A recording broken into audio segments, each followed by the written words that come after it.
very soon. Well, we're very excited to be bringing up our next Neurotalk for you all. Remember, 10-minute bite-sized presentations from those who are certified in the Neuroencoding Institute. So please, get up on your feet one more time. Please, come on, get up on our feet. Help us welcome a warm dance. Give a warm welcome to Marcia, Narine, Weldon!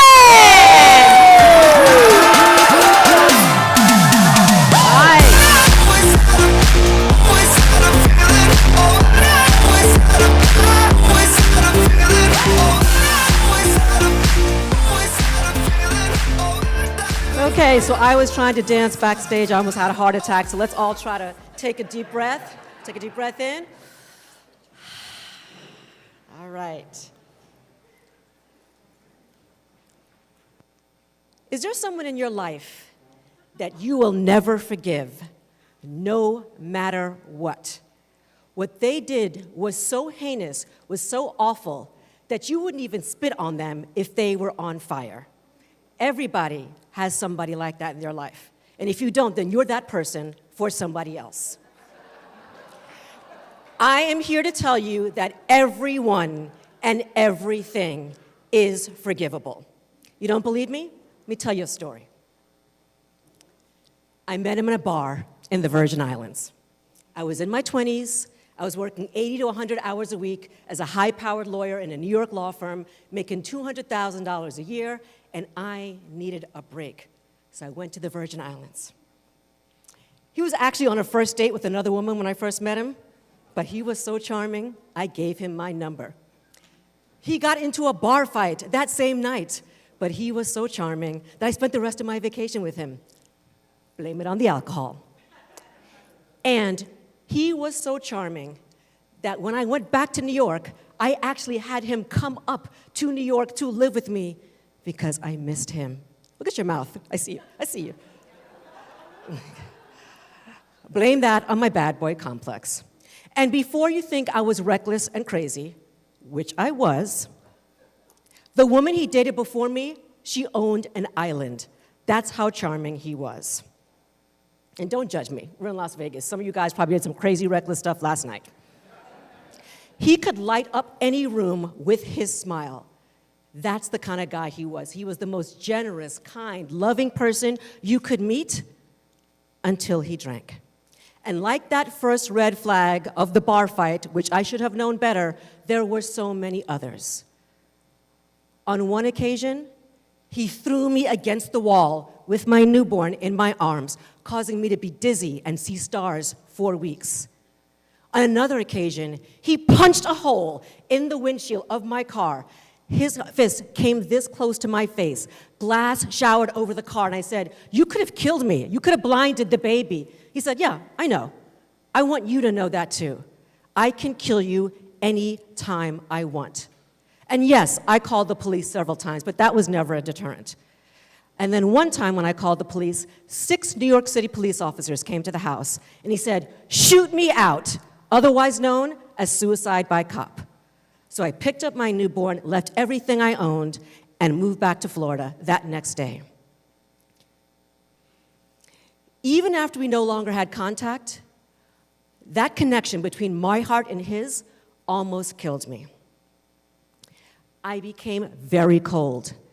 I had been molested as a child, and those memories started flooding back. Everything came back. So I did what some of you guys did. I put a cold, hard shell around my heart. Anybody else ever done that? You want to protect yourself from the world. Then I fell in love with a wonderful man. He was everything. He was big, he was strong, he was a firefighter. Amazing. He accepted me with my fears and my flaws. He accepted my son with the mental illness that he had inherited from his father. His father suffered from bipolar. It was perfect until it wasn't. Right after the COVID pandemic started, he filed for divorce. The issues dealing with my son's many hospitalizations over the years was too much for him and for my marriage to bear. Oops, it's not going. Hi, virtual people. I'm trying to move the thing.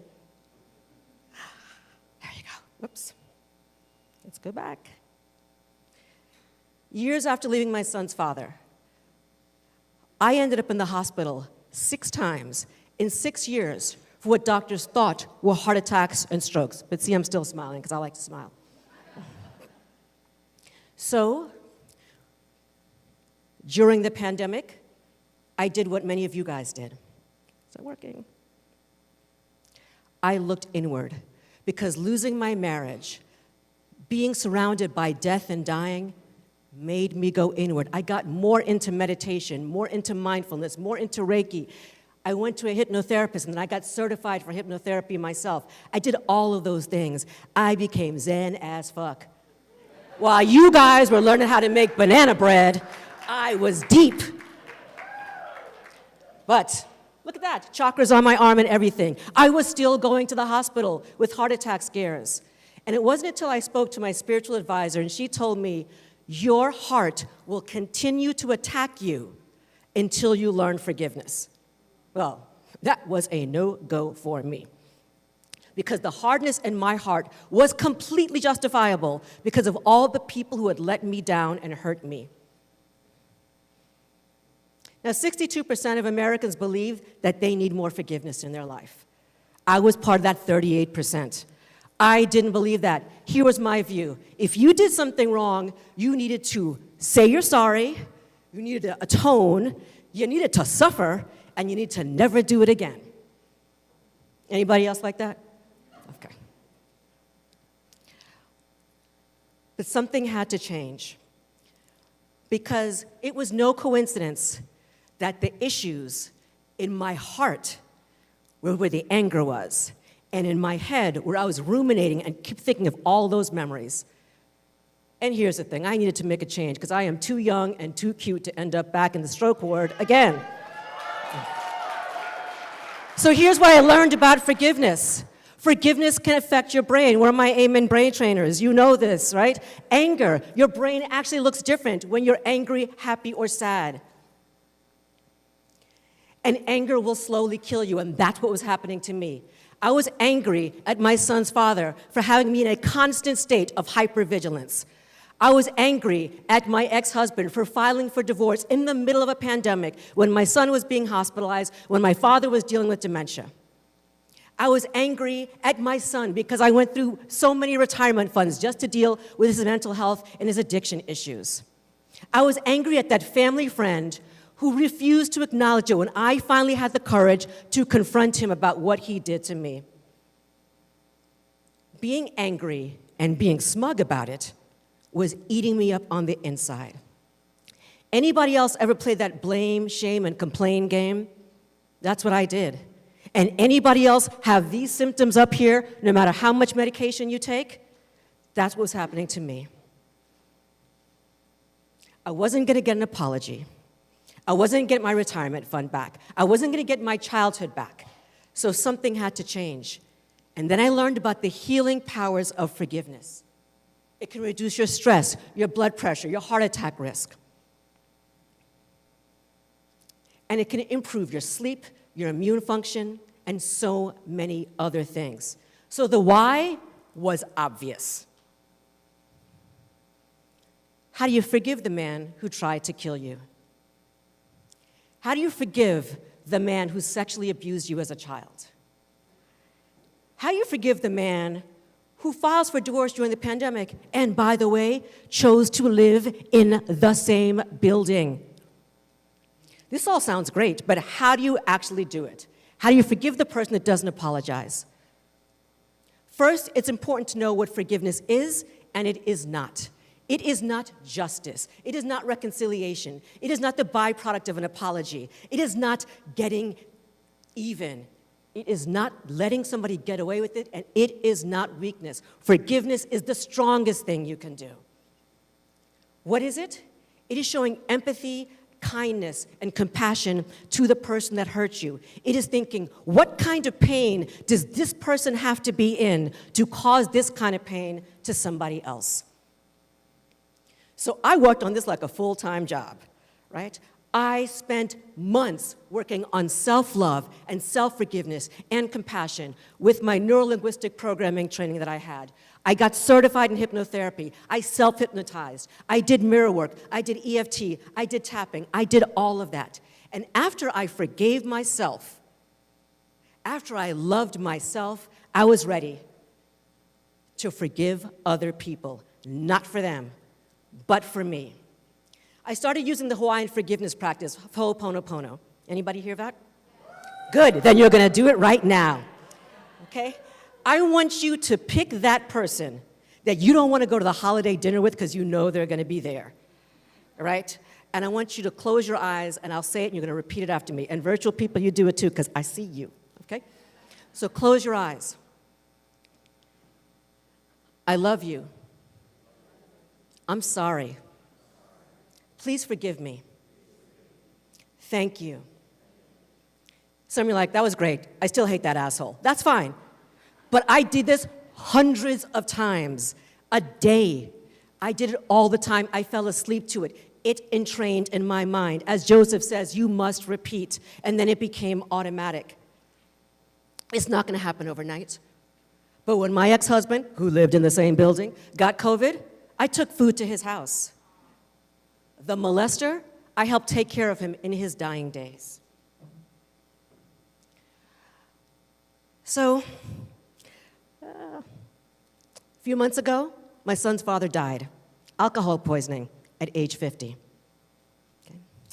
For years, I had secretly prayed for his death because I finally wanted a good night's sleep.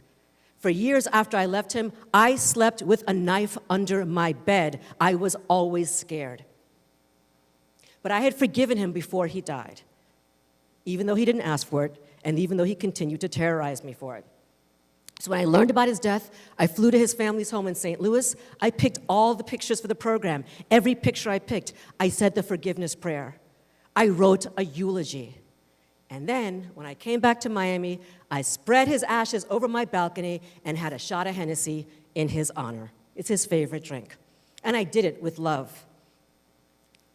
So even though now I coach entrepreneurs and business people on strategy and personal and professional development, it is my sole mission to talk about forgiveness everywhere and anywhere I go.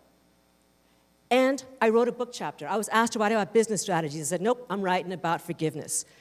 And if you promise to read it and you click that QR code, I will send you a link to Amazon and you will get it for free. And if you aren't the person who says, well, I don't have anybody to forgive, then remember, you are that person that needs the forgiveness. But there's 20 other chapters on business strategies, personal development, that can change your life. And by the way, I call bullshit on that, because almost everybody in here has someone they need to forgive. So I'm going to close with my forgiveness formula. And remember, this is not toxic positivity. This is a way to get rid of that toxic anger that can kill you.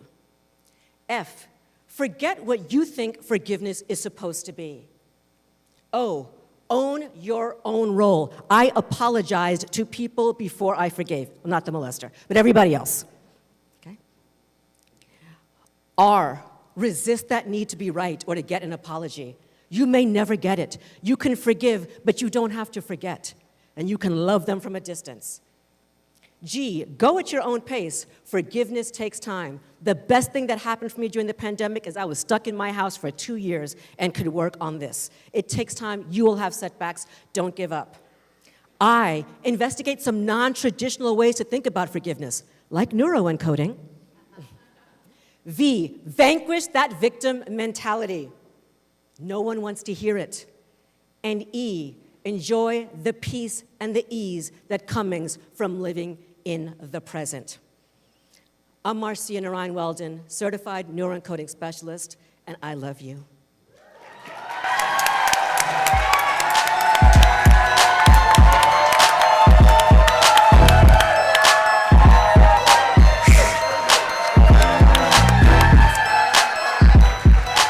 Oh, sure. That'd be great. Check, check, okay. First off, give this amazing lady a hand. That was spectacular. I think we got something going on with my mic. It might be too hot. That was spectacular, and, all right.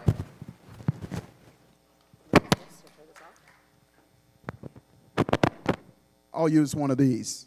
I got it off. We can check me later. First off, yeah, it's still up there. Please take a picture and follow her and do whatever. This is what she said is so true, and what she gave you, that gift, Ho'oponopono, use it, use it, use it. What she said is so true. It's like when I learned that a long time ago, it was about, I learned it, it felt good in the moment when you do it, but when you do it over and over and over again, just like she said, it becomes part of who you are and it becomes your default. So thank you so much for that. That was so needed, and forgiveness is the key. Give her one more hand, ladies and gentlemen.